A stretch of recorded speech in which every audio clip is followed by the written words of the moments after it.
Welcome to Sleep Little Snuggle. Our story features a classic stories that your whole family will love.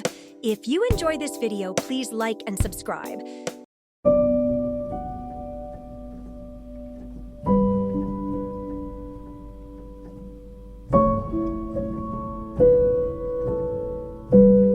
Beauty and the Beast. Once upon a time, a young prince lived in a shining castle.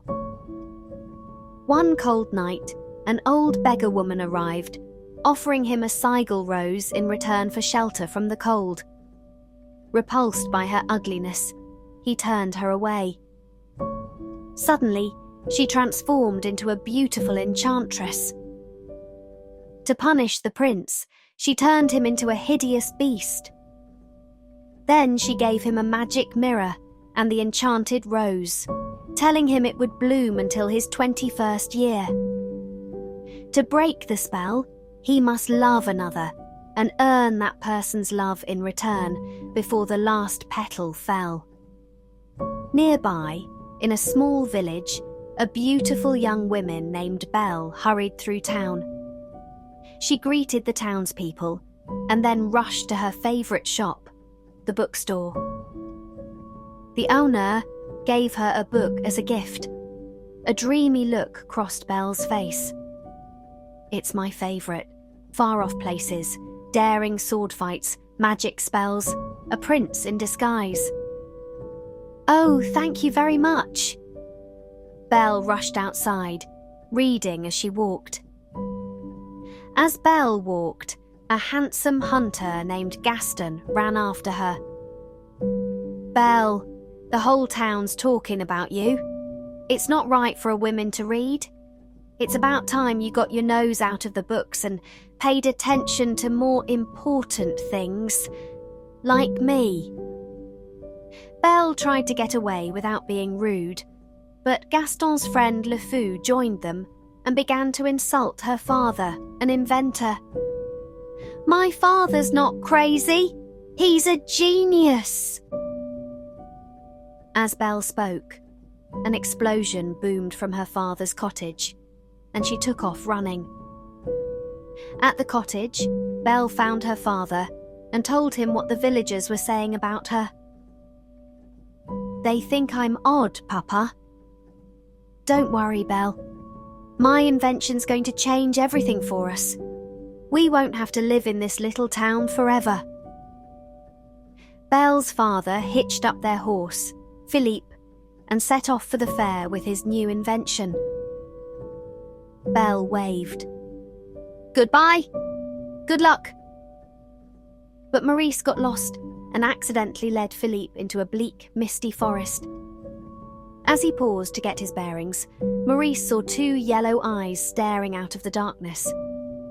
It was a wolf. Philippe reared and bolted away. Terrified, Maurice ran through the forest with the wolves racing behind him. When he reached a tall, heavy gate, Maurice dashed inside, slamming the gate on the wolves whose sharp teeth snapped at his leg. Still trembling, Maurice turned to see a huge, forbidding castle. "Hello, I've lost my horse and I need a place to stay for the night." "Of course, monsieur. You are welcome here." Maurice whirled around. There was no one in sight. Then he looked down and saw a mantel clock with a stern, frowning face. Beside him stood a smiling candelabra. Maurice grabbed the clock and examined it. "This is impossible. Why, you're alive!" The enchantress had also turned all the prince's servants into household objects.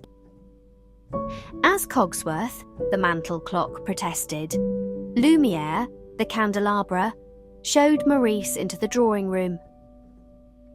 There he met a friendly teapot named Mrs. Potts and her son, a cute teacup named Chip.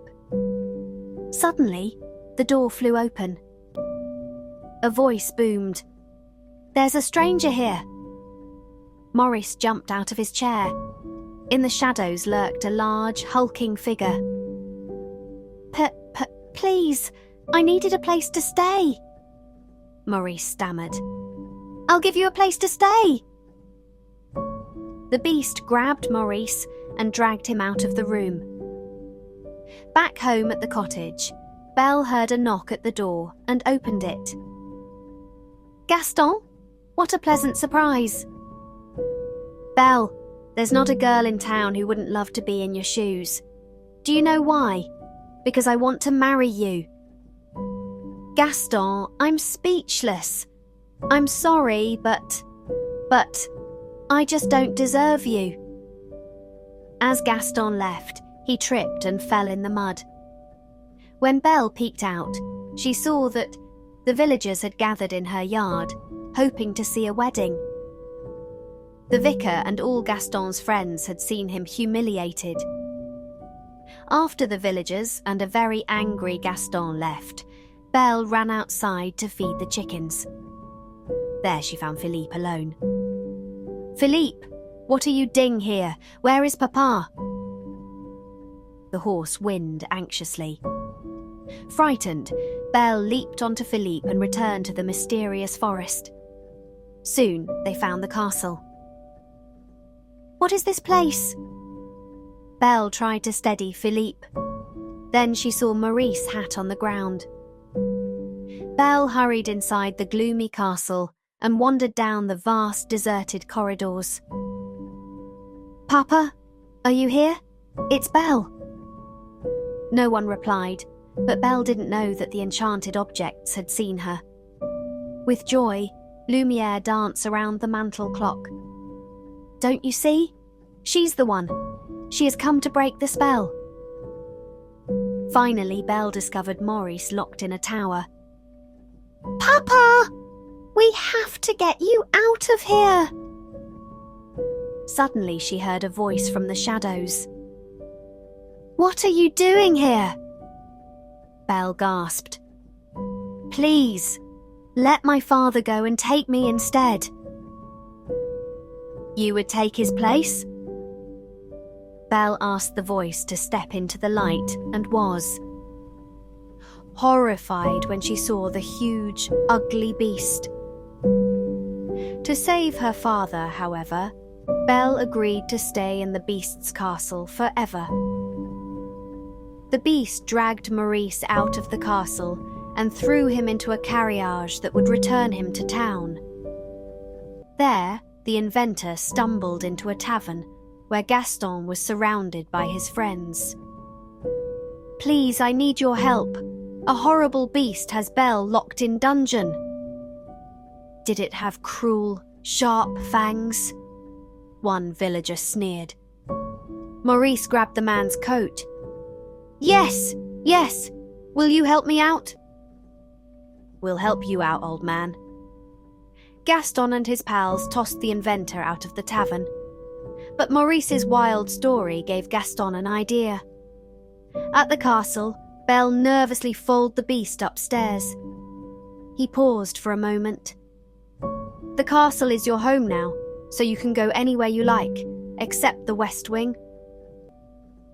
Belle stared back. "What's in the West Wing?"